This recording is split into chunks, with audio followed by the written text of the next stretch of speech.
이 서류, 지금 당장 무효 처리해야 합니다. 무효요? 가족 전원이 문제 삼고 있습니다. 제가 뭘 잘못했다는 겁니까? 그 말이 끝나자 책상 위에 있던 서류가 제 쪽으로 밀려왔습니다. 그날 저는 처음으로 깨달았습니다. 이건 오해가 아니라 사건이라는 걸. 그리고 그 사건은 한 노인의 통장 하나에서 시작됐습니다. 저는 그 봉투를 상주석 앞에 내려놓는 순간 제 손이 떨리고 있다는 걸 깨달았습니다. 장례식장 특유의 국화 냄새와 냉기가 뒤섞인 공기 속에서 저는 10년을 알고 지낸 박순자 할머니의 영정 사진을 올려다봤습니다. 사진 속 할머니는 제가 기억하는 그 온화한 미소를 짓고 계셨지만 지금 제 앞에 앉아있는 상주들의 표정은 전혀 달랐습니다. 아들 박상국 씨는 붉게 충혈된 눈으로 저를 쳐다보고 있었고 며느리 최미정 씨는 제가 들어서는 순간부터 노골적으로 인상을 찌푸리고 있었습니다. 손녀 지수만이 유일하게 저를 알아보고 작게 고개를 숙였지만 그 아이의 얼굴에도 지친 기색이 역력했습니다. 저는 가방에서 두꺼운 갈색 봉투를 꺼내며 목소리를 가다듬었습니다. 이 봉투를 받은 건 석 달 전이었습니다. 할머니가 제 사무실로 직접 찾아오셨을 때 평소와 달리 단호한 표정으로 이걸 건네시며 당부하셨던 말이 아직도 귓가에 맴돌았습니다. 장례식장에서만, 가족들이 모두 모인 자리에서만 열어달라고. 그전에는 절대 열어보지 말라고. 저는 그 약속을 지켰고 지금 이 순간까지 봉투 안에 뭐가 들었는지조차 몰랐습니다. 고인께서 생전에 제게 맡기신 겁니다. 오늘 이 자리에서 열어달라고 부탁하셨습니다. 제 말이 끝나자 며느리가 날카롭게 반응했습니다. 뭘 또 들고 온 거냐고. 보험 얘기는 이제 그만하라고. 장례식장에서까지 영업을 하러 온 거냐고. 그 목소리엔 슬픔보다는 경계와 적대감이 더 짙게 배어 있었습니다. 저는 아무 말도 하지 않고 봉투를 상구석 탁자 위에 조심스럽게 올려놨습니다. 할머니가 원하신 건 제가 직접 여는 게 아니라 가족들이 함께 확인하는 거였으니까요. 아들 박상국 씨가 마지못해 봉투를 집어들었습니다. 그는 잠시 망설이다가 입구를 뜯었고 안에서 여러 장의 서류가 쏟아져 나왔습니다. 보험증서 사본, 예금 잔액 증명서, 그리고 수익자 변경 신청서 원본들이었습니다. 저는 그 서류들을 미리 본 적이 없었지만 할머니가 지난 몇 달간 제게 요청하셨던 작업들의 결과물이라는 건 알 수 있었습니다. 박상국 씨는 서류를 한 장씩 넘기다가 갑자기 손을 멈췄습니다. 그의 얼굴이 창백하게 변했고 옆에 앉아있던 며느리가 황급히 서류를 빼앗아 들었습니다. 이게 뭐예요? 수익자가 왜 이렇게 바뀌어 있어요? 며느리 목소리가 떨렸습니다. 분노인지 당황인지 알 수 없는 떨림이었습니다. 그는 서류 뭉치를 바닥에 내팽개치듯 펼쳐놓으며 하나하나 손가락으로 짚어갔습니다. 생명보험 수익자가 박지수로, 연금보험 수익자가 이름 모를 제3자로, 적금 만기 수령인이 또 다른 사람으로 변경되어 있었습니다. 원래 아들과 며느리 이름으로 되어 있던 대부분의 금융상품이 지난 몇 달 사이 완전히 다른 구조로 재편된 것이었습니다. 장례식장의 공기가 순식간에 얼어붙었습니다. 조문객 몇몇이 수근거리기 시작했고 박상국 씨는 서류를 들고 벌떡 일어서며 저를 노려봤습니다. 그의 눈빛에는 배신감과 분노가 뒤섞여 있었습니다. 며느리는 한 걸음 다가오며 제 얼굴 가까이에 손가락을 들이밀었습니다. 당신이 어머님을 속인 거 아니냐고, 노인네 판단력이 흐려진 걸 이용해서 재산을 빼돌린 거 아니냐고 따져 물었습니다. 저는 뒤로 물러서며 손을 들어 진정시키려 했지만 이미 분위기는 걷잡을 수 없이 흘러가고 있었습니다. 제가 한 건 고인의 요청을 따른 것뿐입니다. 모든 서류는 할머니께서 직접 서명하셨고. 직접 서명? 어머니가 제정신으로 이런 걸 하셨겠어요? 당신이 꼬드긴 거잖아요. 며느리의 고함 소리가 좁은 장례식장 안을 가득 채웠습니다. 다른 조문객들이 힐끗힐끗 이쪽을 쳐다봤고 몇몇은 못 본 척 고개를 돌렸습니다. 저는 가슴이 답답하게 조여오는 걸 느꼈습니다. 제가 외부인이라는 사실, 보험 설계사라는 직업이 가진 불신이 이 순간 제 발목을 잡고 있었습니다. 아무리 설명해도 저는 돈을 노린 사기꾼으로밖에 보이지 않을 거라는 걸 알았습니다. 박상국 씨가 서류 뭉치를 다시 뒤적이다가 한 장을 들어 올렸습니다.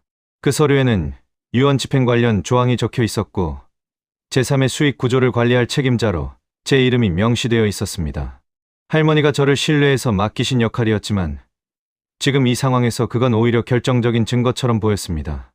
며느리는 그 서류를 흔들며 소리쳤습니다. 봐요. 결국 당신도 여기 들어가 있잖아요.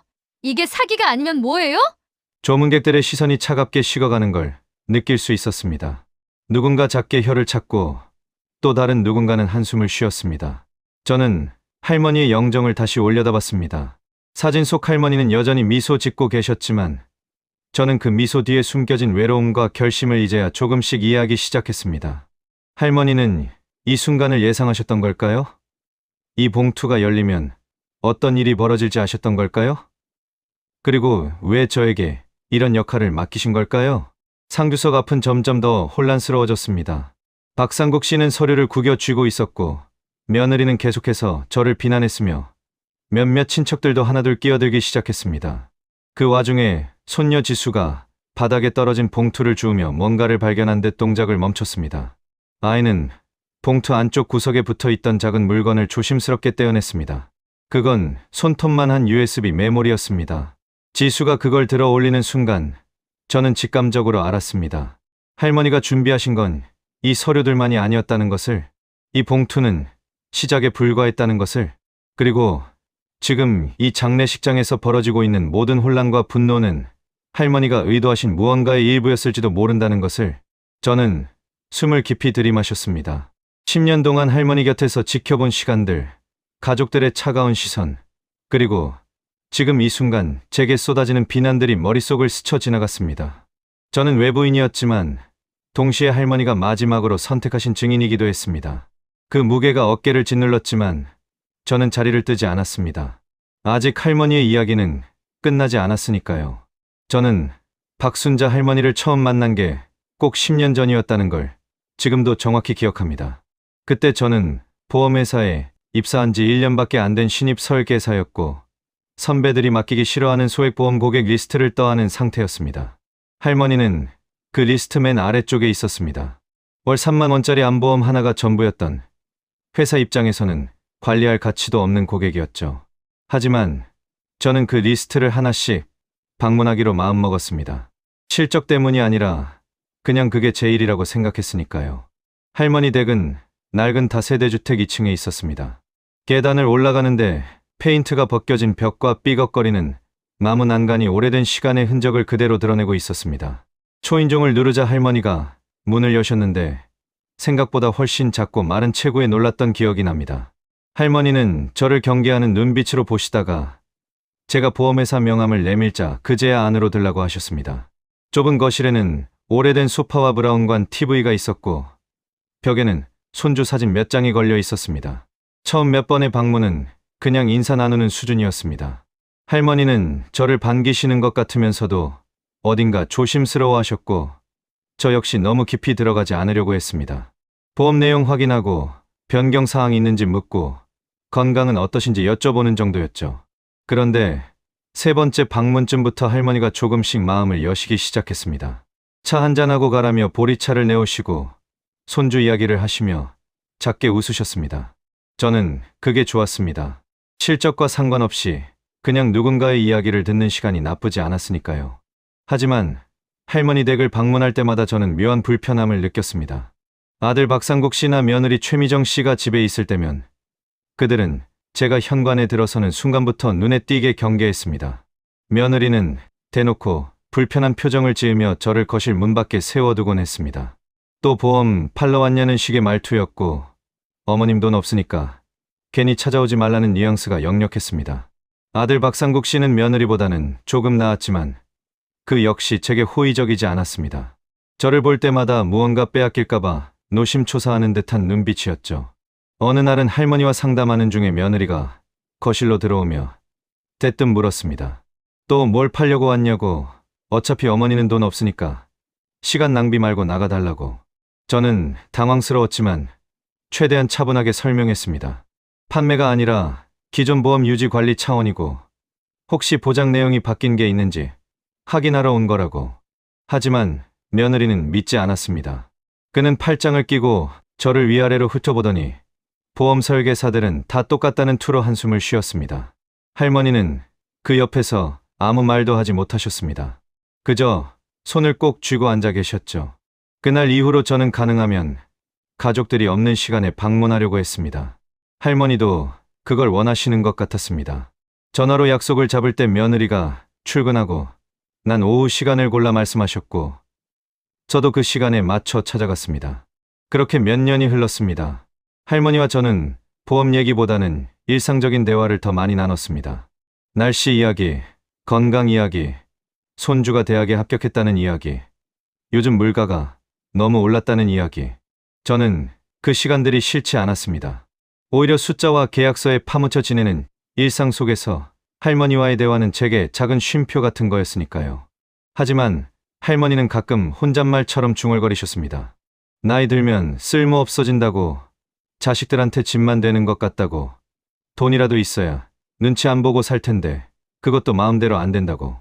그럴 때 할머니의 목소리에는 체념과 외로움이 섞여 있었습니다. 저는 뭐라고 위로해야 할지 몰라 그냥 듣기만 했습니다. 제가 할 수 있는 건 그게 전부였으니까요. 외부인인 제가 함부로 가족 문제에 끼어들 수도 없었고 설령 끼어든다 해도 상황이 나아질 거라는 보장도 없었습니다. 5년쯤 지났을 때 할머니의 건강이 조금씩 나빠지기 시작했습니다. 계단을 오르내리는 게 힘들어지셨고 가끔 약속 시간을 헷갈려 하시기도 했습니다. 저는 방문할 때마다 할머니의 얼굴에서 생기가 조금씩 빠져나가는 걸 느꼈습니다. 그리고 동시에 며느리의 태도가 점점 더 날카로워지는 것도 느꼈습니다. 어느 날 제가 할머니 댁 앞에 도착했을 때 현관문이 열려 있었고 안에서 며느리의 목소리가 들렸습니다. 요양원 얘기를 꺼내는 목소리였습니다. 혼자 사시기 힘드시니까 요양원 가시는 게 낫다고, 집도 정리하고 거기 들어가시면 편하실 거라고. 할머니는 대답하지 않으셨습니다. 저는 조용히 초인종을 눌렀고 안에서 대화가 뚝 끊겼습니다. 며느리가 문을 열었는데 제 얼굴을 보자 노골적으로 짜증을 냈습니다. 오늘은 안 된다고, 어머니 컨디션이 안 좋으니까 다음에 오라고. 저는 고개를 끄덕이고 돌아서려다가 거실 안쪽에서 할머니와 눈이 마주쳤습니다. 할머니는 저를 보며 미안하다는 듯 작게 손을 흔드셨습니다. 그 손이 왠지 떨리는 것처럼 보였습니다. 그날 밤 저는 할머니한테서 문자를 받았습니다. 늦은 시간에 미안하다고, 다음에 시간 되면 동네 어디서 따로 만날 수 있겠냐고. 저는 그 문자를 읽으며 뭔가 잘못되어 가고 있다는 느낌을 받았습니다. 할머니가 점점 더 자신의 집에서조차 눈치를 보게 되고 있다는 걸, 그리고 그 사이에서 저 같은 외부인마저 차단당하고 있다는 걸 알 수 있었습니다. 하지만 저는 여전히 망설였습니다. 제가 어디까지 개입해야 하는지, 아니 개입해도 되는 건지조차 확신할 수 없었으니까요. 회사 동료들은 저를 이상하게 봤습니다. 10년 동안 월 3만 원짜리 보험 하나 관리하면서 뭐 하는 거냐고. 그 시간에 신규 고객 한 명이라도 더 만나는 게 낫지 않냐고. 실적도 안 나오는 고객한테 왜 그렇게 매달리냐고. 저는 설명할 수 없었습니다. 이건 실적의 문제가 아니라는 걸, 10년이라는 시간이 쌓아올린 무언가가 있다는 걸 어떻게 말해야 할지 몰랐습니다. 저도 때로는 제 자신이 이해되지 않았으니까요. 그렇게 또 몇 년이 흘렀고 할머니는 점점 더 작아지셨습니다. 목소리도 작아지고 웃음도 줄어들고 말수도 적어졌습니다. 며느리와 아들은 할머니를 대하는 태도가 갈수록 무뚝뚝해졌고 손녀 지수만이 가끔 할머니 곁에 앉아 이야기를 나눴습니다. 저는 그 모든 걸 지켜보면서도 제대로 된 도움을 주지 못했습니다. 그저 정해진 시간에 찾아가 차를 마시고 이야기를 듣고 돌아오는 게 전부였습니다. 그러던 어느 날 할머니가 급하게 저를 부르셨습니다. 병원에서 받은 진단서가 있다며 꼭 보여드릴 게 있다고. 저는 그날 할머니의 목소리가 평소와 다르다는 걸 느꼈습니다. 떨림과 두려움, 그리고 어떤 결심이 섞인 목소리였습니다. 저는 곧바로 할머니를 만나러 갔고 그날부터 우리의 관계는 조금씩 달라지기 시작했습니다. 저는 할머니가 정한 장소로 갔습니다. 집이 아니라 동네 공원 벤치였습니다. 가을바람이 차가웠던 그날 할머니는 벤치에 앉아 계셨습니다. 평소보다 훨씬 작아 보이는 뒷모습이었고 등이 더 구부정해진 것 같았습니다. 저는 옆에 앉으며 가볍게 인사를 건넸지만 할머니는 대답 대신 가방에서 하얀 봉투 하나를 꺼내셨습니다. 병원 로고가 찍힌 봉투였고 안에는 진단서와 검사 결과지가 들어 있었습니다. 저는 조심스럽게 그걸 받아 펼쳐봤습니다. 경도인지장애 의심 소견. 추가 정밀 검사 권고, 치매 초기 가능성에 대한 추적 관찰 필요, 의학 용어들이 빼곡하게 적혀 있었지만 핵심은 명확했습니다. 할머니의 기억과 판단력이 예전 같지 않다는 것, 그리고 앞으로 더 나빠질 수 있다는 것. 저는 진단서를 들고 있는 제 손이 미세하게 떨리는 걸 느꼈습니다. 할머니는 제 표정을 읽으셨는지 작게 한숨을 쉬셨습니다. 할머니는 천천히 말씀을 이어가셨습니다. 요즘 들어 물건을 어디 뒀는지 자주 잊어버린다고, 며느리 이름이 갑자기 생각이 안 날 때도 있다고, 그게 무섭다고, 더 무서운 건 며느리가 이 진단서를 봤다는 사실이었습니다. 병원에 같이 갔었고 결과를 함께 들었다고 하셨습니다. 그날 이후로 며느리의 태도가 달라졌다고, 예전보다 더 빨리, 더 강하게 뭔가를 추진하려는 것 같다고 말씀하셨습니다. 준호 씨, 내가 지금 뭘 갖고 있는지 알아요? 할머니의 질문에 저는 잠시 망설였습니다. 사실 저는 10년 동안 할머니를 담당하면서도 정확한 재산 규모를 파악해 본 적이 없었습니다. 제가 관리하는 건 월 3만 원짜리 암보험 하나였고, 그 외의 금융상품이나 부동산에 대해서는 할머니가 먼저 말씀하시지 않는 이상 알 길이 없었습니다. 저는 고개를 저으며 모르겠다고 대답했습니다. 할머니는 가방에서 또 다른 서류 뭉치를 꺼내셨습니다. 예금 잔액증명서, 보험증서 4본, 부동산 등기부등본. 할머니는 그걸 하나씩 제 앞에 펼쳐놓으셨습니다. 저는 숫자들을 보며 숨이 멎는 것 같았습니다. 생각보다 훨씬 많은 액수였습니다. 정기예금 여러 개, 적금, 연금보험, 생명보험, 그리고 이 다세대주택의 소유권. 모두 합치면 10억이 넘었습니다. 평생 아끼고 모으신 돈이었고 남편이 돌아가시기 전에 남겨주신 집이었습니다. 할머니는 제게 부탁하셨습니다. 이 돈들이 지금 어떻게 구조화되어 있는지, 만약 자신에게 무슨 일이 생기면 누구한테 어떻게 가게 되는지 정확히 알고 싶다고. 저는 고개를 끄덕이고 서류들을 꼼꼼히 살펴보기 시작했습니다. 생명보험부터 확인했습니다. 수억 원 규모의 종신보험이었고 수익자는 아들 박상국으로 되어 있었습니다. 연금보험도 마찬가지였습니다. 사망 시 일시금, 수령 가능 조항이 있었고 수익자는 며느리 최미정이었습니다. 예금 계좌들도 하나씩 확인했습니다. 대부분의 계좌가 아들이나 며느리와 공동 명의로 되어 있거나 사망 시 자동 승계 조항이 들어가 있었습니다. 부동산 등기부등본을 봤을 때는 더 놀랐습니다. 최근에 근저당이 설정되어 있었고 대출 연대보증인에 아들 이름이 올라가 있었습니다. 할머니는 그 사실을 알고 계셨는지 물었더니 고개를 가로저으셨습니다. 아들이 사업 자금이 필요하다고 해서 도장을 찍어줬는데 정확히 뭘 한 건지는 잘 모른다고 하셨습니다. 저는 서류들을 다시 정리하며 전체 구조를 파악했습니다.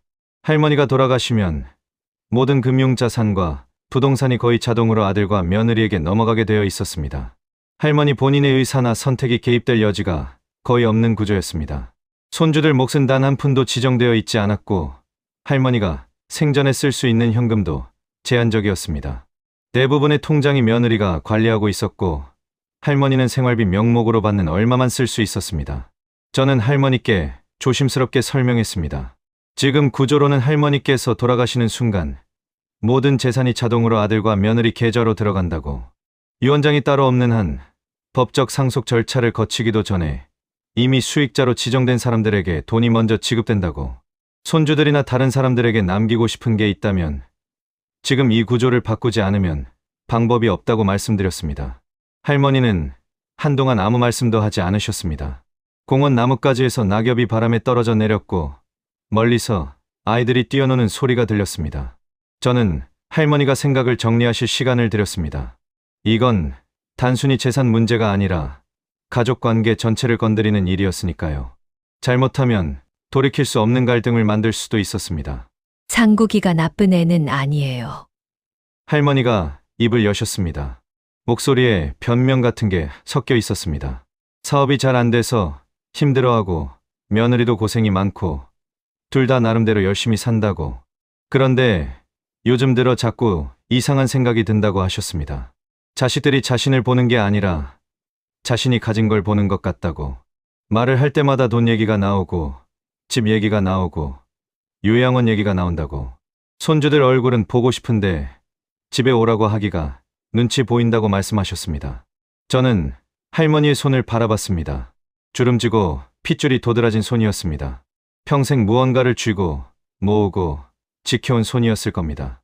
그런데 지금 그 손은 텅 비어 있는 것처럼 보였습니다. 할머니가 평생 모은 돈이 정작 할머니 자신을 지켜주지 못하고 있었습니다. 오히려 그 돈이 가족 사이에 보이지 않는 벽을 만들고 있었습니다. 할머니는 갑자기 물으셨습니다. 만약 지금 구조를 바꾸면 자식들이 알게 되나요? 저는 솔직하게 대답했습니다. 당장은 모를 수도 있지만 할머니가 돌아가신 후에는 반드시 알게 된다고. 보험금이나 예금이 예상과 다르게 지급되면 그때 모든 게 드러난다고 말씀드렸습니다. 할머니는 고개를 끄덕이셨습니다. 그렇다면 차라리 괜찮다고, 어차피 그때는 자신이 없을 테니까 상관없다고 하셨습니다. 저는 그 말을 듣고 가슴이 먹먹해졌습니다. 할머니는 살아생전에 자식들과 싸우고 싶지 않았던 겁니다. 그저 돌아가신 후에라도 자신의 뜻이 지켜지기를 바라셨을 뿐이었습니다.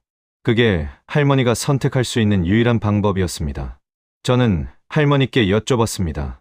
정말로 이 구조를 바꾸고 싶으신 거냐고, 신중하게 생각하셔야 한다고.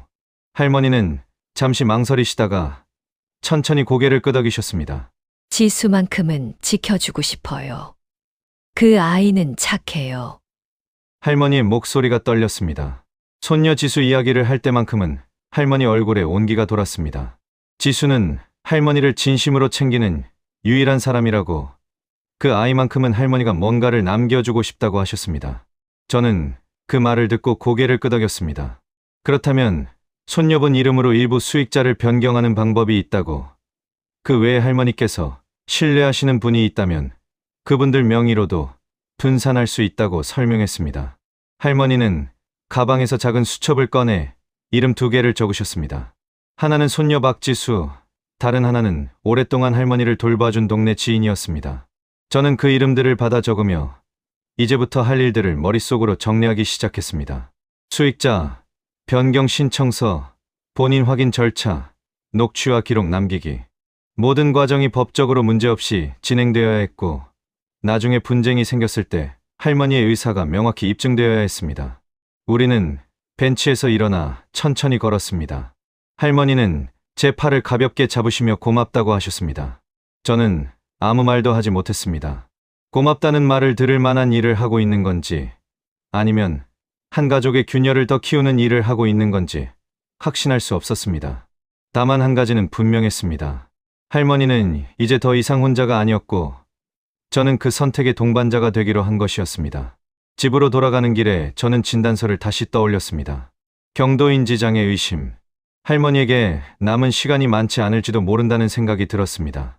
그리고 며느리가 그 진단서를 본 순간 아마도 똑같은 생각을 했을 거라는 확신도 들었습니다. 지금부터는 시간과의 싸움이었습니다. 할머니의 의사가 명확할 때, 법적 능력이 인정될 때 모든 걸 마무리해야 했습니다. 저는 그날 밤 사무실에서 서류 작업을 시작했습니다. 며칠 뒤 할머니한테서 문자가 왔습니다. 가족들 없을 때 만나고 싶다고, 집 말고 밖에서 보자고 하셨습니다. 저는 할머니가 정한 동네 카페로 향했습니다. 평일 오후 2시쯤이었고 카페 안은 한산했습니다. 할머니는 구석자리에 앉아 계셨는데 테이블 위에 큰 가방을 올려놓고 계셨습니다. 할머니는 주변을 한번 둘러보시더니 가방 지퍼를 천천히 여셨습니다. 저는 그 떨림이 긴장 때문인지 아니면 병 때문인지 알 수 없었습니다. 할머니는 작은 목소리로 말씀하셨습니다. 이 중에서 자신 이름으로 남아있는 게 뭔지, 아직 자식들 손에 완전히 넘어가지 않은 게 뭔지 정확히 알고 싶다고 하셨습니다. 저는 통장들부터 살펴봤습니다. 예금주가 할머니 단독 명의인 통장이 3개 있었는데 잔액을 합치면 2천만 원 정도였습니다. 나머지는 모두 아들이나 며느리와 공동명의였거나 이미 며느리가 관리하고 있어서 할머니가 접근할 수 없는 상태였습니다. 명예, 수익자, 금액, 해약 환급금, 만기일, 변경 가능 여부 하나하나 입력하다 보니 전체 구조가 눈에 들어왔습니다. 할머니가 실제로 통제할 수 있는 자산은 전체의 20%도 안 됐습니다. 나머지는 이미 법적으로나 실질적으로 자식들 손에 들어가 있었습니다. 보험 수익자 변경은 비교적 간단했습니다. 보험 계약자가 살아있는 동안에는 언제든 수익자를 바꿀 수 있고 보험사에 신청서만 제출하면 됐습니다. 다만 나중에 분쟁이 생길 경우를 대비해서 모든 과정을 녹취하고 할머니의 명확한 의사를 문서로 남겨야 한다고 말씀드렸습니다. 예금의 경우는 조금 달랐습니다.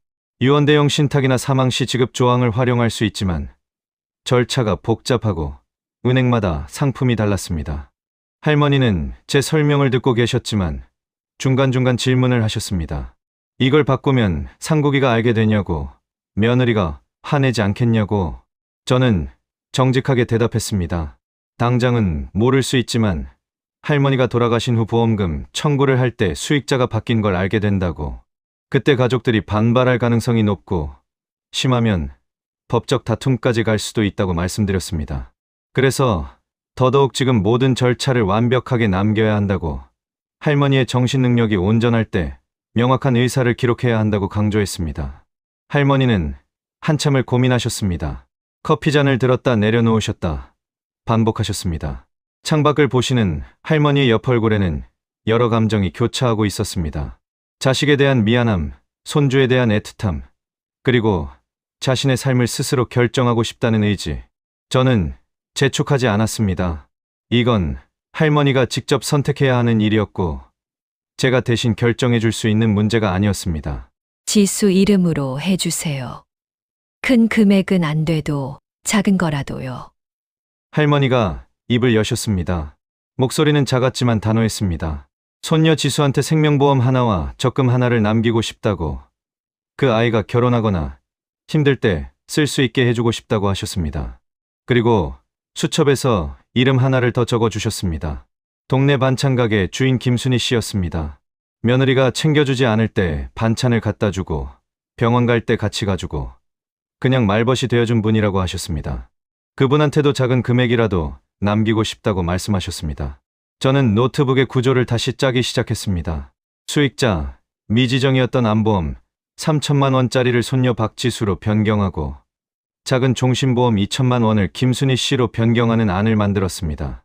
적금 만기금 1천만 원은 사망시 지급 조항을 활용해서 지수에게 가도록 설정하고 단독명의 예금 중 일부는 생전증여 형태로 미리 손녀 계좌로 옮기는 방법도 제안했습니다. 전체 재산 규모로 보면 크지 않은 금액이었지만 할머니 입장에서는 마지막까지 지킬 수 있는 전부였습니다. 할머니는 제 화면을 보시며 천천히 고개를 끄덕이셨습니다. 이 정도면 괜찮겠다고, 이것만이라도 자기 뜻대로 하고 싶다고 하셨습니다. 저는 할머니께 다시 한번 확인했습니다. 정말로 진행하시겠냐고, 나중에 가족들이 알게 되면 저를 사기꾼이라고 몰아세울 수도 있다고, 심하면 법적 분쟁까지 갈 수 있다고 경고했습니다. 할머니는 미안하다는 표정을 지으셨지만 그래도 하고 싶다고 하셨습니다. 준호 씨 걱정은 내가 할게요. 다 기록으로 남기면 되잖아요. 할머니의 말에 저는 쓸쓸하게 웃었습니다. 할머니는 제 걱정을 하고 계셨습니다. 정작 자신의 노년과 존엄을 지키기 위한 싸움인데 저를 곤란하게 만들까봐 염려하고 계신 겁니다. 저는 할머니께 말씀드렸습니다. 제 걱정은 하지 마시고 대신 모든 과정을 녹음하고 영상으로도 남기자고, 할머니께서 직접 카메라 보고 말씀하시는 장면까지 기록하자고 제안했습니다. 할머니는 그렇게 하자고, 뭐든 하겠다고 하셨습니다. 우리는 그날부터 작업을 시작했습니다.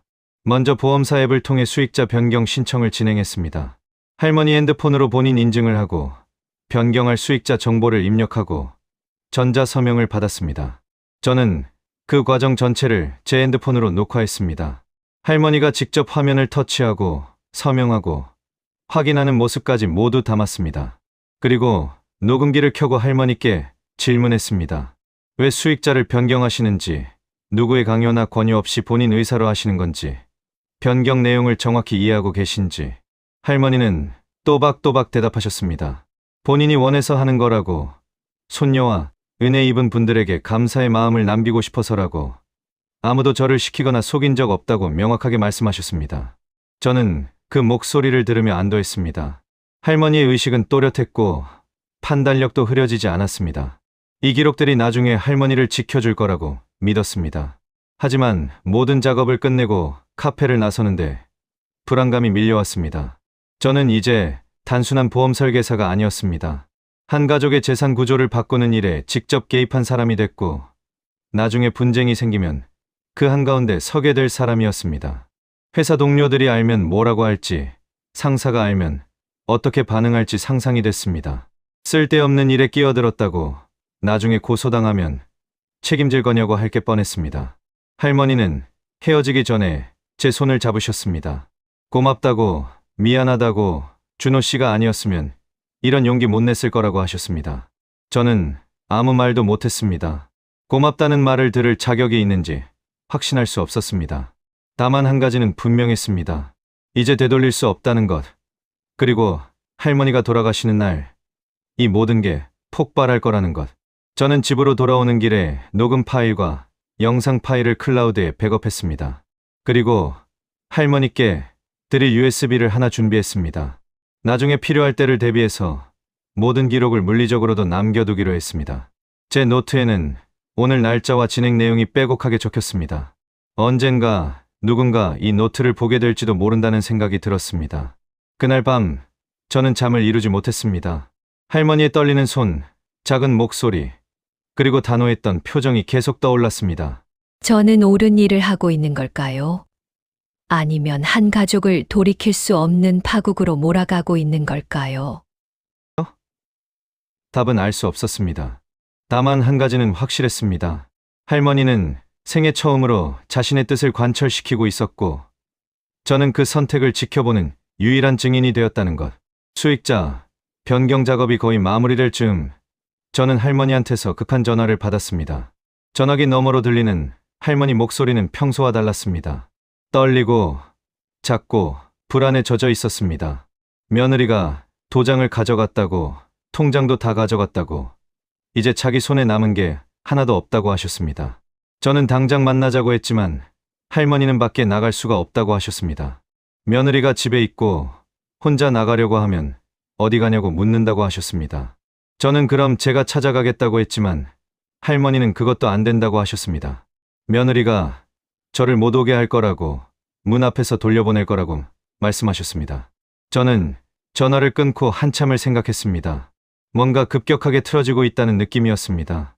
며느리가 도장과 통장을 회수했다는 건 단순한 재산 관리 차원이 아니었습니다. 할머니를 완전히 통제하기 시작했다는 의미였습니다. 저는 회사에 연락해서 할머니와의 약속이 있다고 거짓말을 하고 차를 몰고 할머니 댁으로 향했습니다. 도착해서 초인종을 눌렀을 때 나온 건 며느리였습니다.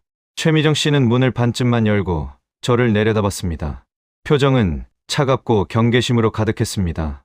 저는 최대한 공손하게 인사하며 할머니와 정기 상담 약속이 있다고 말했습니다. 며느리는 고개를 가로저었습니다. 오늘은 어머니가 몸이 안 좋으시다고, 상담은 필요 없으니 돌아가라고 했습니다. 목소리에는 논쟁의 여지를 주지 않겠다는 단호함이 배어 있었습니다. 그래도 잠깐만이라도 뵙고 가면 안 될까요? 확인해야 할 서류가 있어서요. 어머니는 이제 아무 서류도 안 보세요. 제가 다 맡아서 하니까 필요한 거 있으면 저한테 얘기하세요. 며느리의 말투는 단칼에 자르는 식이었습니다. 저는 안에서 할머니 기척이 들리는지 귀를 기울였지만 아무 소리도 들리지 않았습니다. 며느리는 제가 망설이는 걸 보고는 문을 더 좁게 닫으며 말했습니다. 어머니 건강도 안 좋아지고 판단력도 예전 같지 않으니까 이제부터는 금융 관련된 건 가족이 직접 챙길 거라고, 보험 설계사가 자꾸 찾아와서 이것저것 권하는 게 부담스럽다고, 앞으로는 연락하지 말아달라고 통보했습니다. 저는 한 발짝 물러서며 할머니 상태를 물었습니다. 정말로 많이 안 좋으신 건지, 병원은 다니고 계신 건지. 며느리는 짧게 대답했습니다. 치매 진단받았고 이제 혼자서는 제대로 된 판단을 할 수 없는 상태라고. 그러니까 더 이상 어머니한테 보험이나 금융상품 관련해서 접근하지 말라고, 만약 계속 연락하면 법적 조치를 취하겠다고 경고했습니다. 그리고 문을 닫아버렸습니다. 저는 닫힌 문 앞에 잠시 서 있었습니다. 안에서 할머니가 저를 보고 계실지도 모른다는 생각이 들었습니다. 하지만 저는 더 이상 아무것도 할 수 없었습니다. 억지로 들어갈 수도 없었고 며느리의 말을 무시하고 계속 연락할 수도 없었습니다. 저는 외부인이었고 가족이 막아서면 할 수 있는 게 없었습니다. 차로 돌아와 핸들을 잡고 한참을 앉아 있었습니다. 머릿속이 복잡했습니다. 며느리가 치매 진단을 받았다고 했는데 그게 사실일까요? 할머니는 분명 경도인지장애 의심 판정을 받으셨지만 치매 확진은 아니었습니다. 그런데 며느리는 마치 할머니가 이미 판단 능력을 완전히 상실한 것처럼 말했습니다. 그리고 그걸 명분으로 모든 금융 권한을 가져간 것이었습니다. 저는 할머니한테 문자를 보냈습니다. 오늘 댁에 갔었는데 못 뵙고 왔다고, 괜찮으신지 연락 주시라고. 하지만 답장은 오지 않았습니다. 몇 시간을 기다렸지만 아무 소식이 없었습니다. 저는 불안했습니다. 할머니가 정말 아프신 건지 아니면 며느리가 연락을 막고 있는 건지 알 수 없었습니다. 사흘 후 할머니한테서 연락이 왔습니다. 문자가 아니라 전화였습니다. 목소리는 더 작아져 있었고 말을 하실 때 중간중간 끊겼습니다. 할머니는 화장실에 들어가서 몰래 전화하신 거라고 하셨습니다. 며느리가 핸드폰까지 감시하고 있어서 길게 통화하지 못한다고, 하지만 꼭 해야 할 말이 있다고 하셨습니다. 도장과 통장을 며느리가 가져갔다고, 인감도장, 실인, 모든 금융 관련 서류까지 다 가져갔다고 하셨습니다. 명목은 관리를 도와준다는 거였지만 실제로는 할머니가 아무것도 못하게 만드는 거라고 말씀하셨습니다. 예금을 찾으려 해도 도장이 없고 보험을 건드리려 해도 서류가 없는 상태였습니다. 할머니는 떨리는 목소리로 물으셨습니다. 우리가 바꿔놓은 것들은 괜찮은 거냐고, 그것마저 며느리가 다시 되돌릴 수 있는 거냐고. 저는 할머니를 안심시켰습니다. 이미 보험사에 정식으로 접수된 수익자 변경은 되돌릴 수 없다고, 할머니 본인이 직접 다시 신청하지 않는 한 며느리가 마음대로 바꿀 수 없다고 말씀드렸습니다. 할머니는 한숨을 쉬셨습니다. 다행이라고, 그것만이라도 지켜졌으면 좋겠다고 하셨습니다. 하지만 아직 손대지 못한 예금과 적금이 남아 있었습니다. 그건 도장과 통장이 있어야 움직일 수 있는 것들이었고 이제 할머니 손에서 완전히 벗어난 상태였습니다. 저는 할머니께 여쭤봤습니다. 혹시 도장 없이도 처리할 수 있는 게 있는지, 아니면 제가 도와드릴 방법이 있는지. 할머니는 잠시 생각하시더니 작은 금액이지만 며느리가 모르는 통장이 하나 있다고 하셨습니다. 오래전에 만들어둔 비상금 통장인데 도장은 필요 없고 비밀번호만 있으면 된다고, 그 돈만이라도 지수한테 직접 주고 싶다고 하셨습니다. 저는 조심스럽게 제안했습니다. 할머니께서 직접 은행에 나오실 수 있다면 제가 모시고 가서 그 돈을 손녀분 계좌로 이체하는 걸 도와드리겠다고. 할머니는 망설이셨습니다. 며느리 눈을 피해서 나갈 수 있을지 모르겠다고, 요즘은 혼자밖에 나가려고 하면 어디 가냐고, 추궁한다고 하셨습니다. 저는 그럼 병원 간다고 하시면 어떻겠냐고 했습니다. 정기검진이 있다고 하시면 며느리도 막지 못할 거라고. 할머니는 해보겠다고 하셨습니다. 다음 주 중에 시간을 만들어 보겠다고, 연락드리겠다고 하셨습니다. 그리고 전화를 끊기 직전에 작은 목소리로 말씀하셨습니다. 고맙다고, 준호 씨가 아니었으면 아무것도 못했을 거라고. 저는 괜찮다고, 언제든 연락 주시라고 대답했습니다. 하지만 전화를 끊고 나니 가슴이 답답했습니다. 며칠 후 저는 회사에서 이상한 연락을 받았습니다. 본부장이 저를 부르더니 박순자 고객 관련해서 민원이 들어왔다고 했습니다. 가족이 연락했는데 보험 설계사가 노인 고객을 상대로 불필요한 상품을 권유하고 있다는 내용이었다고 합니다. 심지어 치매 진단받은 고객을 대상으로 계약을 진행하려 했다는 주장까지 있었습니다. 저는 황당했습니다. 저는 아무 상품도 판매하지 않았고 오히려 할머니가 이미 가지고 계신 상품들을 정리해드린 것뿐이었습니다. 하지만 본부장은 고개를 저었습니다. 가족 측에서 법적 대응까지 언급하고 있으니 당분간 그 고객과는 접촉을 자제하라고 지시했습니다. 회사 입장에서도 곤란한 상황이라고, 괜히 문제 커지지 않게 조심하라고 경고했습니다. 저는 사무실로 돌아와 의자에 앉았습니다. 며느리가 선수를 친 겁니다. 저를 문제 있는 설계사로 만들어서 할머니와의 접촉을 완전히 차단하려는 의도였습니다. 그리고 나중에 수익자 변경이 드러나면 그걸 무효화시킬 근거를 미리 만들어두려는 계산이었습니다. 치매 환자를 상대로 사기를 쳤다는 프레임을 씌우려는 거였습니다. 저는 파일 서랍을 열고 할머니 관련 서류들을 꺼냈습니다. 녹음 파일, 영상 기록, 서명 원본, 본인 인증 내역. 다행히 저는 모든 걸 기록으로 남겨뒀습니다. 할머니의 의사가 명확했고 강요나 사기가 아니었다는 증거들이 있었습니다. 하지만 동시에 불안했습니다. 이 증거들이 과연 충분할까? 가족들이 법정까지 가면 제가 이길 수 있을까? 그날 밤 저는 USB 하나를 더 준비했습니다. 모든 기록을 복사해서 넣고 봉투에 담았습니다. 그리고 편지 한 장을 썼습니다. 할머니께 드리는 편지였습니다. 만약 무슨 일이 생기면 이걸 손녀에게 전달해 달라고, 이 안에 모든 진실이 들어있다고, 할머니의 뜻을 지켜달라고 적었습니다. 저는 그 봉투를 책상 서랍 깊숙한 곳에 넣었습니다. 그리고 할머니한테서 연락이 오기를 기다렸습니다. 하지만 연락은 오지 않았습니다. 일주일이 지나고 2주일이 지났지만 아무 소식이 없었습니다. 저는 할머니께 문자를 보냈지만 답장이 없었고 전화를 걸어도 받지 않으셨습니다. 한 달쯤 지났을 때 저는 우연히 할머니 집 근처를 지나가게 됐습니다. 차를 세우고 멀리서 할머니 집을 바라봤습니다. 2층 창문에 불이 켜져 있었고 누군가의 그림자가 움직이고 있었습니다. 저는 거기까지만 보고 차를 돌렸습니다. 더 이상 다가갈 수 없었습니다. 그날 이후로 저는 할머니 소식을 완전히 잃었습니다. 회사에서도 그 고객건은 종결된 걸로 처리되었고 저는 다른 고객들을 만나며 일상으로 돌아갔습니다. 하지만 마음 한구석에는 늘 불안이 남아 있었습니다. 할머니는 괜찮으신 걸까? 며느리가 할머니를 어떻게 대하고 있을까? 그리고 언젠가 할머니가 돌아가시면 그때 제가 준비해둔 것들이 빛을 발할 수 있을까? 답은 알 수 없었습니다.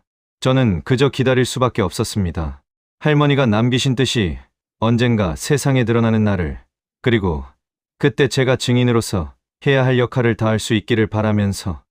그로부터 8개월 뒤 저는 부고 문자를 받았습니다. 고 박순자의 장례를 알리는 짧은 메시지였습니다. 빈소 위치와 발인 일정만 적혀 있었고 보낸 사람은 상주 박상국이었습니다. 저는 휴대폰을 들고 한참을 멍하니 앉아 있었습니다. 예상했던 일이었지만 막상 현실이 되니 받아들이기 힘들었습니다. 할머니와 마지막으로 통화한 게 8개월 전이었습니다. 그 이후로 저는 할머니 소식을 전혀 듣지 못했고 회사의 지시대로 연락도 하지 않았습니다. 할머니는 그 8개월을 어떻게 보내셨을까요? 혼자 외로우셨을까요?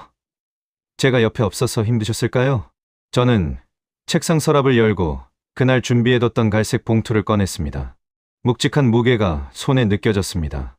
안에는 USB와 서류들, 그리고 할머니께 드리려던 편지가 들어 있었습니다. 저는 봉투 겉면에 할머니 성함을 적고 검은색 정장으로 갈아입고 장례식장으로 향했습니다. 장례식장에 도착했을 때는 이미 해가 기울고 있었습니다. 조문객들이 드문드문 출입하고 있었고 국화 향기가 복도를 가득 채우고 있었습니다. 저는 할머니 빈소를 찾아 들어갔습니다. 영정사진 속 할머니는 제가 기억하는 그 온화한 미소를 짓고 계셨습니다. 저는 그 앞에 서서 고개를 숙였습니다. 목이 메었지만 눈물은 나오지 않았습니다. 대신 가슴속 깊은 곳에서 무언가가 무너져 내리는 느낌이었습니다. 상주석에는 박상국 씨와 최미정 씨가 앉아 있었습니다. 둘 다 상복을 입고 있었지만 표정에서 슬픔보다는 피곤함이 더 역력했습니다. 며느리는 제 얼굴을 보자마자 눈살을 찌푸렸습니다. 박상국 씨는 저를 알아보지 못하는 듯 멍한 표정으로 앉아 있었습니다. 손녀 지수는 구석에 혼자 앉아 있었는데 저와 눈이 마주치자 작게 고개를 숙였습니다. 아이의 눈은 빨갛게 부어 있었습니다. 저는 상주들에게 인사를 하고 자리에 앉았습니다. 몇 명의 조문객이 더 들어왔고 짧은 대화들이 오갔습니다. 갑자기 돌아가셨다는 얘기, 마지막까지 고생하셨다는 얘기, 이제 편히 쉬시라는 위로. 저는 그 대화들을 들으며 할머니의 마지막 순간이 어땠을지 상상했습니다. 혼자였을까요? 아니면 가족들이 곁에 있었을까요? 고통스러웠을까요? 두려우셨을까요? 조문객이 어느 정도 빠져나간 후 저는 가방에서 갈색 봉투를 꺼냈습니다. 이제 할머니와의 약속을 지킬 시간이었습니다. 저는 천천히 상주석으로 걸어가 봉투를 테이블 위에 조심스럽게 내려놓았습니다. 박상국 씨가 저를 올려다봤고 며느리가 날카로운 눈빛으로 봉투를 쳐다봤습니다. 고인께서 생전에 제게 맡기신 겁니다. 오늘 이 자리에서 열어달라고 부탁하셨습니다. 제 목소리는 생각보다 차분했습니다. 하지만 손은 떨리고 있었습니다. 며느리가 즉각 반응했습니다. 뭘 또 들고 온 거냐고, 보험 얘기는 이제 그만하라고, 장례식장에서까지 영업을 하러 온 거냐고 목소리를 높였습니다. 주변의 몇몇 조문객이 이쪽을 돌아봤습니다. 저는 고개를 저으며 말했습니다. 영업이 아니라고, 고인의 유언을 전달하는 거라고. 박상구 씨가 마지못해 봉투를 집어들었습니다. 무게감에 약간 놀라는 표정을 지었습니다. 그는 봉투 입구를 뜯기 시작했고 며느리가 그 옆으로 바짝 붙어 안을 들여다봤습니다. 안에서 서류 뭉치가 쏟아져 나왔습니다. 보험증서 4본, 예금 증명서, 수익자 변경 신청서 원본들이 테이블 위에 펼쳐졌습니다. 박상국 씨는 서류를 한 장씩 넘기기 시작했습니다. 처음에는 무심하게 보다가 점점 표정이 굳어지더니 어느 순간 완전히 얼어붙었습니다. 그의 손이 떨리기 시작했고 얼굴이 창백하게 변했습니다. 며느리가 황급히 서류를 빼앗아 들었습니다. 그리고 몇 초 후 그의 얼굴도 일그러졌습니다. 이게 뭐예요? 수익자가 왜 이렇게 바뀌어 있어요? 며느리의 목소리가 떨렸습니다. 분노와 당황이 뒤섞인 떨림이었습니다. 그는 서류를 하나하나 집어들며 확인하기 시작했습니다. 생명보험 3천만 원, 수익자가 손녀 박지수로 변경됨. 종신보험 2천만 원, 수익자가 김순희로 변경됨. 연금보험 일부, 수익자가 제3자로 변경됨. 예금 계좌들도 일부가 사망시 지급 조항으로 다른 사람들에게 넘어가도록 설정되어 있었습니다. 며느리는 서류를 바닥에 내팽개치듯 펼쳐놓았습니다. 손가락으로 하나하나 짚어가며 소리쳤습니다. 이게 말이 되냐고, 우리 몰래 이렇게 해놓은 거냐고, 도대체 누가 시킨 거냐고. 조문객들이 모두 이쪽을 쳐다봤습니다. 수군거림이 시작됐습니다. 박상국 씨는 벌떡 일어서며 저를 노려봤습니다. 그의 눈빛에는 배신감과 분노가 타오르고 있었습니다. 당신이 한 거죠? 당신이 우리 어머니를 꼬드긴 거잖아요. 그의 목소리가 장례식장 안을 울렸습니다. 저는 한 발 뒤로 물러서며 손을 들었습니다. 진정하시라고 설명할 수 있다고 말하려 했지만 며느리가 제 말을 끊었습니다. 그는 제 앞으로 다가오며 손가락을 제 얼굴 가까이 들이밀었습니다. 8개월 전에 경고했잖냐고, 어머니한테 더 이상 접근하지 말라고 했잖냐고, 그런데도 몰래 만나서 이런 짓을 한 거냐고 따져 물었습니다. 저는 고개를 저었습니다.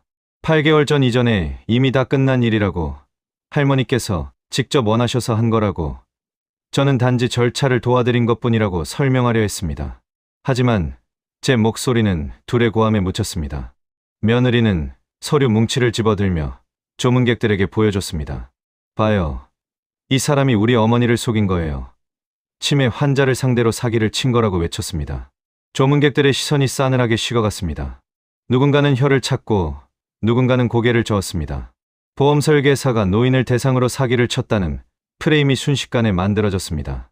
저는 입을 열어 해명하려 했지만 말이 나오지 않았습니다. 이 상황에서 무슨 말을 해도 변명처럼 들릴 게 뻔했습니다. 박상국 씨가 서류 뭉치를 뒤적이다가 한 장을 들어 올렸습니다. 유언 집행 관련 조항이 적힌 서류였고 제3의 수익 구조를 관리할 책임자로 제 이름이 명시되어 있었습니다. 그는 그 서류를 흔들며 소리쳤습니다. 봐요. 여기 이 사람 이름도 들어가 있어요. 결국 자기도 한몫 챙기려고 한 거잖아요. 이게 사기가 아니면 뭐예요? 며느리가 그 서류를 집어들고 조문객들에게 다시 보여줬습니다. 사람들의 표정이 더욱 차갑게 변했습니다. 저는 설명하려 했습니다. 그건 단순히 집행을 돕기 위한 역할이고 제가 돈을 받는 게 아니라고, 할머니께서 신뢰해서 맡기신 거라고. 하지만 제 목소리는 떨리고 있었고 확신이 담겨 있지 않았습니다. 저 스스로도 이 상황에서 제가 옳다고 확신할 수 없었습니다. 장례식장 안은 점점 더 혼란스러워졌습니다. 몇몇 친척들도 끼어들기 시작했습니다. 누군가는 경찰을 부르자고 했고 누군가는 고소해야 한다고 소리쳤습니다. 박상국 씨는 제 팔을 잡으며 당장 나가라고 소리쳤습니다. 며느리는 계속해서 저를 사기꾼이라고 몰아세웠습니다. 저는 할머니의 영정을 올려다봤습니다. 사진 속 할머니는 여전히 미소 짓고 계셨습니다. 그 미소가 저를 위로하는 것 같기도 했고 미안해하는 것 같기도 했습니다. 그때였습니다. 구석에 앉아있던 손녀 지수가 일어났습니다. 아이는 바닥에 떨어진 서류들 사이에서 무언가를 발견한 듯 몸을 숙였습니다. 봉투 안쪽 구석에 테이프로 붙어 있던 작은 물건이었습니다. 지수는 그걸 조심스럽게 떼어내며 손에 올려놓았습니다. 손톱만한 크기의 USB 메모리였습니다. 이게 뭐예요? 지수의 목소리가 작게 울렸습니다. 장례식장 안의 소란이 잠시 멈췄습니다. 모두가 지수의 손을 쳐다봤습니다. 저는 그 USB를 보는 순간 알았습니다. 할머니께서 준비하신 마지막 메시지라는 걸. 제가 녹음하고 영상으로 남긴 모든 기록이 그 안에 들어있다는 걸. 그리고 이제 진짜 진실이 드러나기 시작할 거라는 걸. 며느리가 USB를 빼앗으려 했지만 지수는 재빨리 손을 뒤로 뺐습니다. 아이는 할머니 영정을 바라보다가 저를 쳐다봤습니다. 저는 고개를 끄덕였습니다. 열어보라고. 그 안에 모든 답이 있다고. 지수는 가방에서 노트북을 꺼내기 시작했습니다. 박상국 씨가 그러지 말라고 소리쳤지만 지수는 멈추지 않았습니다. 저는 숨을 깊이 들이마셨습니다. 이제 모든 게 드러날 것입니다. 할머니의 목소리가, 할머니의 뜻이, 할머니가 겪었던 일들이, 그리고 그때 이 장례식장 안의 모든 사람들이 누가 진짜 피해자였는지 알게 될 것입니다. 저는 할머니 영정을 다시 한번 올려다봤습니다. 할머니는 모든 걸 계획하고 계셨던 걸까요? 이 순간까지도. 지수의 손가락이 USB를 노트북에 꽂았습니다. 지수는 떨리는 손으로 USB를 노트북에 연결했습니다. 화면에 폴더 하나가 떴고 안에는 여러 개의 파일이 정리되어 있었습니다. 날짜별로 정렬된 영상 파일, 음성 녹음, 그리고 PDF 문서들. 지수는 첫 번째 영상 파일을 클릭했습니다. 몇 초의 침묵 후 화면에 할머니 얼굴이 나타났습니다. 장례식장 안이 조용해졌습니다.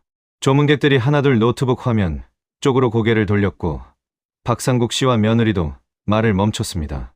영상 속 할머니는 제 사무실 책상 앞에 앉아 계셨습니다. 배경으로 보험회사 달력이 보였고 날짜는 8개월 전이었습니다. 할머니는 카메라를 또렷하게 응시하며 입을 여셨습니다. 목소리는 떨리지 않았고 눈빛은 맑았습니다. 저는 박순자입니다. 오늘 이 영상을 남기는 이유는 제가 지금부터 하는 일들이 제 온전한 정신으로 내린 결정이라는 걸 분명히 하기 위해서입니다. 요즘 자꾸 깜빡거려도 아직은 제가 뭘 하고 있는지, 왜 하는지 분명히 알고 있습니다. 할머니의 목소리가 장례식장 스피커를 통해 울려 퍼졌습니다. 저는 그 목소리를 들으며 눈시울이 뜨거워지는 걸 느꼈습니다. 8개월 만에 듣는 할머니 목소리였습니다. 영상 속 할머니는 계속 말씀하셨습니다. 최근 치매 초기 진단을 받았다고, 기억력이 예전 같지 않다고, 하지만 아직은 스스로 판단하고 결정할 수 있다고 말씀하셨습니다. 할머니는 왜 수익자를 변경하기로 결심했는지 설명하기 시작했습니다. 아들과 며느리가 자신을 대하는 태도가 달라졌다고, 사람을 보는 게 아니라 재산을 보고 있다는 느낌을 받았다고, 요양원에 보내려는 압박이 점점 심해졌다고 담담하게 말씀하셨습니다.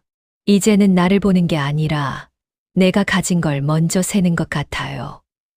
목소리에는 원망보다는 슬픔이 배어 있었습니다. 그래도 내 자식이라고, 미운정 고운정 다 있다고, 하지만 손주들만큼은 지키고 싶다고 하셨습니다. 며느리 최미정 씨의 얼굴이 창백하게 변했습니다. 그는 노트북을 끄려고 손을 뻗었지만 지수가 노트북을 품에 안으며 막아섰습니다. 박상국 씨는 의자에 주저앉아 고개를 떨구었습니다. 조문객들은 숨죽여 화면을 지켜봤습니다. 영상은 계속됐습니다. 할머니는 보험 설계사 이준호와 10년 인연이 있다고, 그동안 단 한 번도 불필요한 상품을 권한 적이 없다고, 오히려 손해보더라도 자신한테 맞는 것만 권했다고 말씀하셨습니다. 그래서 믿고 상담을 요청했다고, 수익자 변경도 전부 자신이 먼저 부탁한 일이라고 분명히 하셨습니다.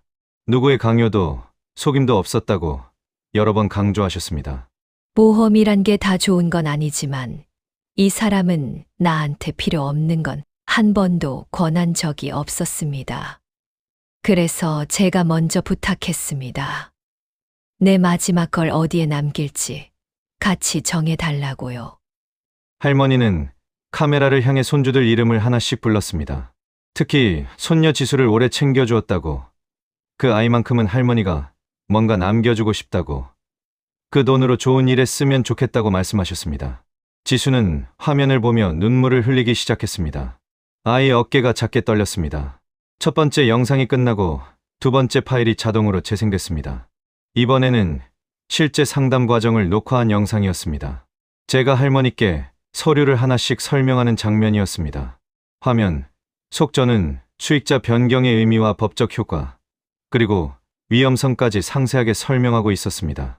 가족들이 나중에 반발할 수 있다고, 법적 다툼이 생길 수 있다고, 정말로 진행하실 건지 여러 번 확인했습니다. 정말 괜찮으시겠습니까, 어르신? 나중에 가족분들이 원망하실 수도 있습니다. 그래도 이대로 하시겠어요? 할머니는 영상 속에서 고개를 끄덕이며 대답하셨습니다. 괜찮다고, 어차피 자신이 죽고 나면 알게 될 일이니까 상관없다고, 살아있을 때는 싸우고 싶지 않지만 죽어서라도 자신의 뜻을 지키고 싶다고 말씀하셨습니다. 살아서는 또 싸우기 싫어요. 그러니까 내가 없을 때 내 뜻이 한 번쯤은 이겼으면 좋겠습니다.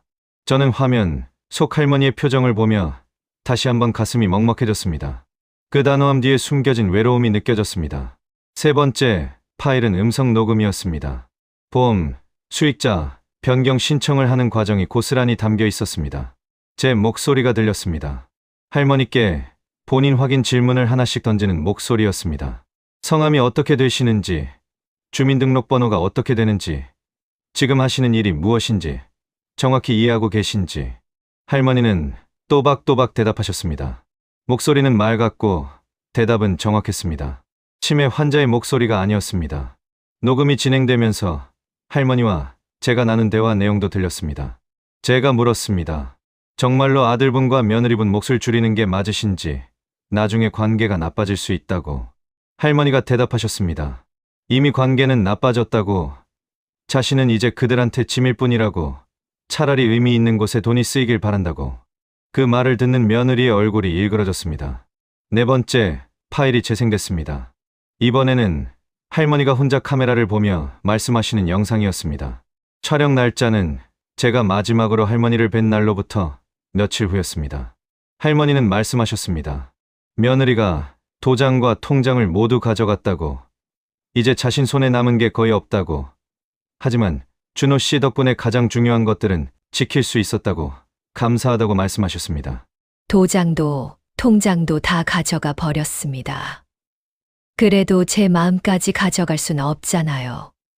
할머니는 계속 말씀하셨습니다. 요즘 며느리가 요양원 자료를 가져와서 보여준다고, 여기가 좋다고 권한다고, 하지만 자신은 가고 싶지 않다고, 이 집에서 마지막까지 있고 싶다고 하셨습니다.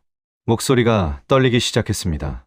외롭다고, 무섭다고, 하지만 어쩔 수 없다고, 그래도 손주들만큼은 보호하고 싶다고, 그게 자신이 할 수 있는 마지막 일이라고 말씀하셨습니다.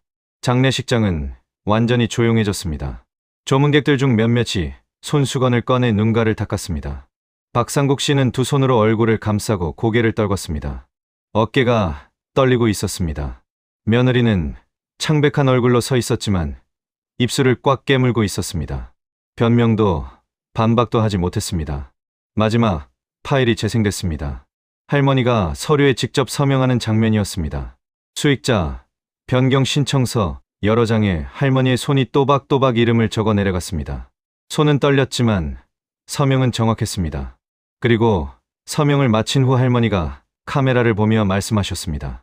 이 모든 게 제 의지입니다. 누가 시킨 것도 속은 것도 아닙니다. 나중에 혹시 누군가 준호 씨를 의심한다면 이 영상이 증거입니다. 준호 씨는 저를 도와준 것뿐입니다. 영상이 끝났습니다. 화면이 검게 변했고 장례식장은 침묵에 잠겼습니다. 몇 초간 아무도 말하지 않았습니다. 그 침묵이 영원처럼 느껴졌습니다. 지수가 노트북을 닫았습니다. 아이는 울고 있었습니다. 그리고 천천히 고개를 들어 아버지와 어머니를 바라봤습니다. 눈빛에는 실망과 분노, 그리고 슬픔이 뒤섞여 있었습니다. 박상국 씨는 딸의 눈을 마주하지 못하고 고개를 돌렸습니다. 며느리는 여전히 굳은 표정으로 서 있었지만 떨리는 손이 그의 동요를 드러내고 있었습니다. 조문객 중 한 명이 입을 열었습니다. 나이 지긋한 남자였는데 박상국 씨의 친척으로 보였습니다. 그는 박상국 씨를 향해 조용히 말했습니다. 이게 도대체 무슨 일이냐고, 어머니를 이렇게 외롭게 만든 거냐고. 박상국 씨는 대답하지 못했습니다. 다른 조문객들도 하나둘 수근거리기 시작했습니다. 며느리를 향한 시선이 차갑게 변했습니다. 저는 그 광경을 지켜보며 복잡한 감정에 휩싸였습니다. 할머니의 진실이 드러났지만 기쁘지 않았습니다. 오히려 마음이 무거웠습니다. 한 가족이 무너지는 순간을 목격하고 있었으니까요. 할머니는 이걸 원하셨을까요? 아니면 어쩔 수 없이 선택하신 걸까요? 며느리가 갑자기 입을 열었습니다. 목소리는 떨리고 있었지만 여전히 날카로웠습니다. 그는 말했습니다. 자신들도 힘들었다고, 시어머니 모시는 게 얼마나 힘든지 아냐고, 경제적으로도 어려웠고 정신적으로도 지쳤다고, 그러니까 어머니 재산에 기대게 된 거라고, 잘못한 건 인정하지만 이해해달라고 변명했습니다. 우리도 정말 힘들었어요. 시어머니 모시는 게 얼마나 버거운지 아무도 모르잖아요. 돈에 기대고 싶었던 건 맞지만 우리 사정도 조금은 이해해 달라고요. 하지만 조문객들의 표정은 변하지 않았습니다. 며느리의 변명은 오히려 상황을 더 악화시켰습니다. 누군가 작게 중얼거렸습니다. 결국 돈 때문이었구나. 어머니를 사람으로 본 게 아니라 재산으로 봤구나. 며느리는 더 이상 말을 잇지 못하고 입을 다물었습니다. 지수가 USB를 뽑아 제게 건넸습니다. 아이는 작은 목소리로 말했습니다. 고맙다고, 할머니 뜻을 지켜줘서 고맙다고. 정말 고마워요. 할머니 뜻 끝까지 지켜줘서요. 저는 USB를 받으며 고개를 숙였습니다. 고맙다는 말을 들을 자격이 있는지 여전히 확신할 수 없었습니다. 저는 그저 할머니의 부탁을 따랐을 뿐이었습니다. 조문객들이 하나둘 자리를 떠나기 시작했습니다. 떠나면서 박상국 씨와 며느리를 향해 차갑게 고개를 끄덕이거나 아예 인사도 하지 않았습니다. 장례식장의 분위기는 완전히 달라져 있었습니다. 이제 조문객들의 동정은 고인에게만 향했고 유족들은 비난의 대상이 되어 있었습니다. 저는 할머니 영정 앞에 다시 섰습니다. 저를 올리고 고개를 숙였습니다. 할머니는 모든 걸 계획하셨던 걸까요? 이 순간까지도 그 작은 USB 하나로 진실을 드러내고 가족들의 진짜 얼굴을 세상에 보여주시려 했던 걸까요? 저는 답을 알 수 없었습니다. 다만 한 가지는 확실했습니다. 할머니는 마지막까지 자신의 존엄을 지키셨다는 것. 저는 장례식장을 나왔습니다. 밖은 이미 어두워져 있었고 찬 바람이 불고 있었습니다. 저는 차에 올라타 핸들을 잡았지만 시동을 걸지 않았습니다. 그저 앉아서 오늘 있었던 일들을 곱씹었습니다.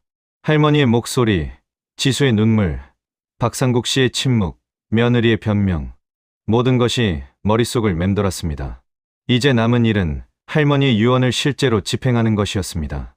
보험금을 정리하고 예금을 분배하고 할머니가 원하신 대로 마무리하는 것. 그 과정이 순탄하지 않을 거라는 걸 알고 있었습니다. 하지만 저는 끝까지 해낼 것입니다. 할머니와의 약속이었으니까요. 장례가 끝난 다음 날 저는 지수한테서 연락을 받았습니다. 아이는 조용한 목소리로 말했습니다. 도와달라고, 할머니가 남기신 것들을 정리하는 걸 혼자서는 할 수 없을 것 같다고. 저 도와주실 수 있을까요? 저 혼자서는 도저히 못하겠어요. 저는 당연히 돕겠다고 대답했습니다.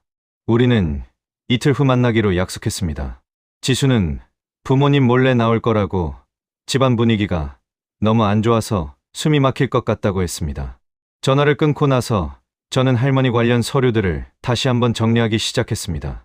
약속 장소는 할머니가 자주 가시던 동네 카페였습니다. 지수는 이미 와 있었습니다.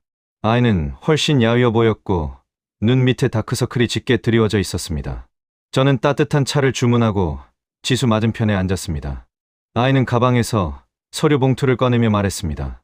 아버지와 어머니가 변호사를 선임했다고, 할머니의 수익자 변경이 무효라고 주장할 거라고, 치매 환자를 상대로 한 사기라고 고소하겠다고 협박하고 있다고 했습니다.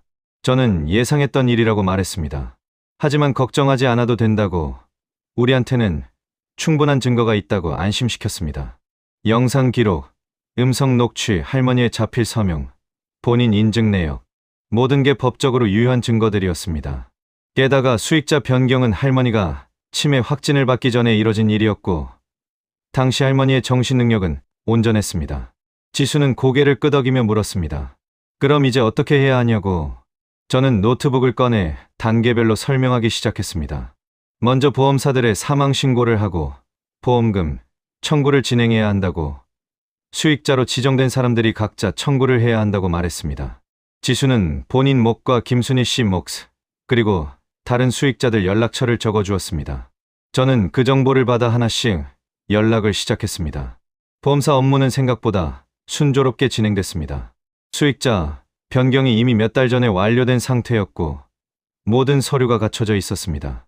보험사 직원들은 절차대로 처리했고 특별한 문제 제기는 없었습니다. 지수는 3천만 원, 김순희 씨는 2천만 원, 그 외 지정된 분들도 각자의 몫을 받게 되었습니다.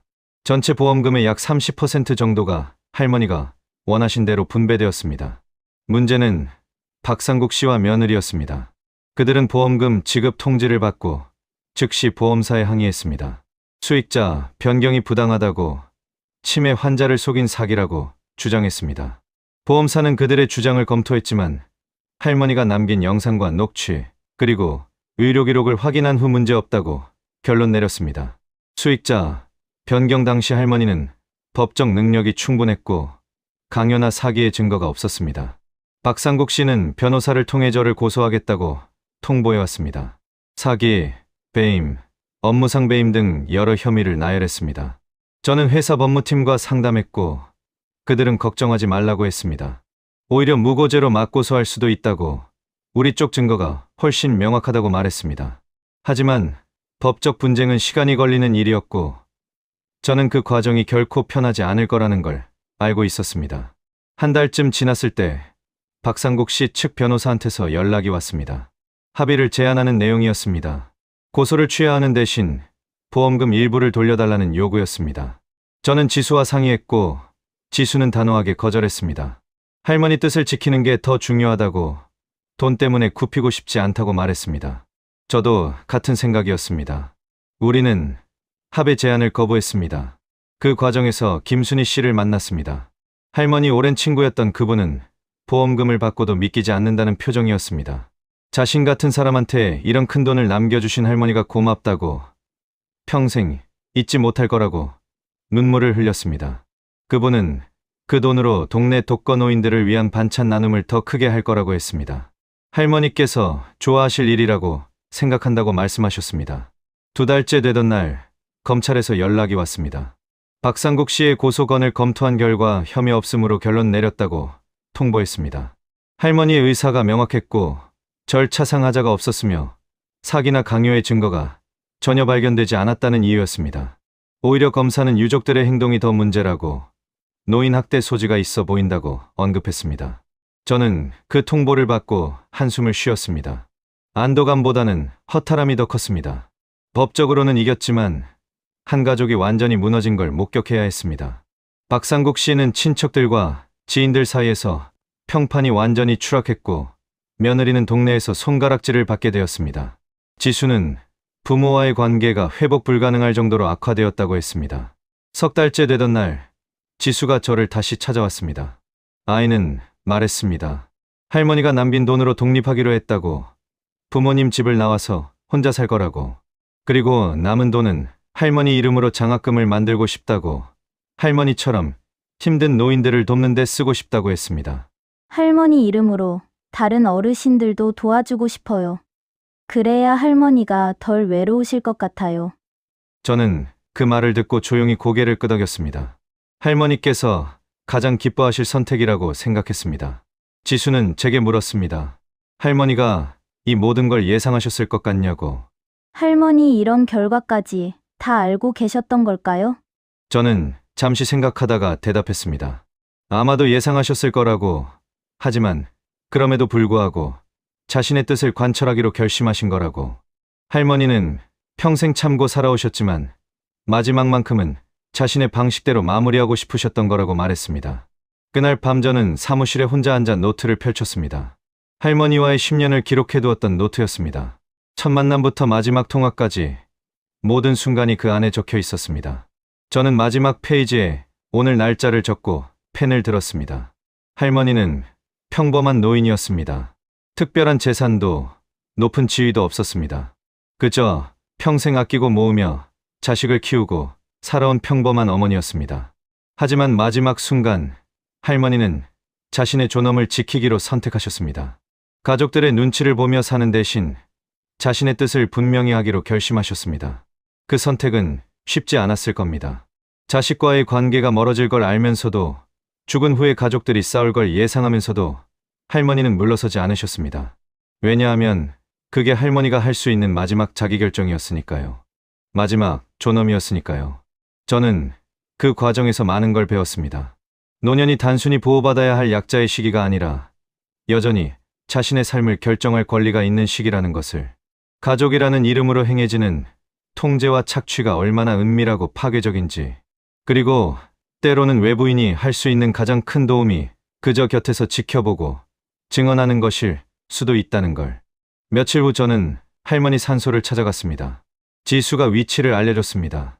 조용한 야산 한쪽에 자리 잡은 소박한 묘지였습니다. 저는 묘비 앞에 꽃을 놓고 절을 올렸습니다. 그리고 한참을 그 자리에 앉아 있었습니다.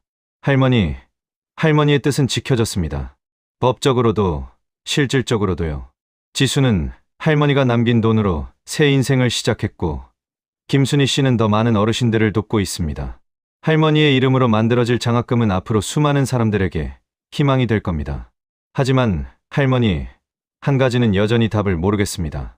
이 모든 게 옳은 일이었을까요? 가족이 무너지고 관계가 회복 불가능하게 깨진 대가로 얻은 정의가 과연 의미 있는 걸까요? 아니면 어쩔 수 없는 선택이었을까요? 바람이 불었습니다. 나뭇가지가 흔들리고 낙엽이 떨어졌습니다. 저는 그 바람 속에서 할머니의 대답을 듣는 것 같았습니다. 후회는 없다고, 마지막만큼은 자신답게 살다 가고 싶었다고, 그게 잘못된 건 아니라고. 저는 천천히 일어났습니다. 할머니께 마지막 인사를 하고 산을 내려왔습니다. 차에 올라타 시동을 걸었지만 바로 출발하지 않았습니다. 백미러에 비친 제 얼굴을 봤습니다. 10년 전 할머니를 처음 만났을 때보다 나이가 들어 있었고 주름도 조금 늘어 있었습니다. 하지만 눈빛만큼은 예전과 달랐습니다. 더 단단해져 있었습니다. 저는 핸드폰을 꺼내 고객 리스트를 열었습니다. 할머니처럼 혼자 사시는 노인 고객들이 몇 분 더 계셨습니다. 저는 그분들께 연락을 돌리기 시작했습니다. 안부를 묻고 불편한 건 없는지 확인하고 혹시 상담이 필요하면 언제든 연락 달라고 메시지를 보냈습니다. 회사에서는 여전히 저를 이상하게 봤습니다. 실적도 안 나오는 노인 고객들한테 왜 그렇게 시간을 쓰냐고, 그러다가 또 민원 들어오면 어쩔 거냐고. 저는 그냥 웃으며 넘겼습니다. 이제 저는 알고 있었습니다. 제가 하는 일의 의미를. 단순히 보험을 파는 게 아니라 누군가의 마지막 존엄을 지키는 걸 돕는 일이라는 걸. 차를 몰고 사무실로 돌아가는 길에 할머니가 자주 가시던 공원을 지나갔습니다. 벤치에는 다른 노인 한 분이 앉아 계셨습니다. 저는 잠시 차를 세우고 그분을 바라봤습니다. 그분도 누군가의 할머니일 겁니다. 누군가의 어머니일 겁니다. 그리고 어쩌면 혼자 외로운 노년을 보내고 계실지도 모릅니다. 저는 다시 시동을 걸었습니다. 할 일이 많았습니다. 지수와 장학금 설립을 위한 서류를 마무리해야 했고, 김순희 씨가 요청한 세금 문제도 상담해드려야 했습니다. 그리고 무엇보다 할머니께서 남긴 이야기를 기록으로 남겨야 했습니다. 언젠가 누군가에게 도움이 될 수 있도록. 저는 백미러로 공원을 다시 한번 돌아봤습니다. 할머니가 앉아 계시던 그 벤치가 보였습니다. 비어있는 벤치였지만 제 기억 속에는 여전히 할머니가 앉아 계셨습니다. 작은 가방을 무릎에 올려놓고 서류들을 꺼내 보이시며 떨리는 목소리로 부탁하시던 그 모습이, 할머니, 고맙습니다. 그리고 미안합니다. 제가 더 일찍, 더 많이 도와드리지 못해서요. 하지만 약속은 지켰습니다. 할머니의 마지막 뜻은 반드시 이뤄지게 했습니다. 그게 제가 할 수 있는 전부였습니다. 차는 천천히 움직이기 시작했습니다. 공원이 점점 멀어졌고 저는 앞만 보고 운전했습니다. 하지만 마음 한구석에는 영원히 남을 것 같았습니다. 작은 봉투 하나가 한 사람의 존엄을, 한 가족의 진실을, 그리고 한 노인의 마지막 의지를 세상에 드러낸 그날의 기억이. 저는 보험 설계사 이준호입니다. 그리고 저는 오늘도 내일도 누군가의 마지막 존엄을 지키는 일을 계속할 것입니다. 그게 할머니께서 제게 남겨주신 가장 큰 유산이니까요. 오늘도 한 사람의 인생 이야기를 끝까지 함께 해주셔서 고맙습니다. 여러분 주변의 할머니, 부모님, 그리고 나이든 우리 자신을 한 번 더 떠올려 보셨다면, 영상에 공감하셨다면 좋아요와 구독으로 다음 이야기도 함께 해주세요.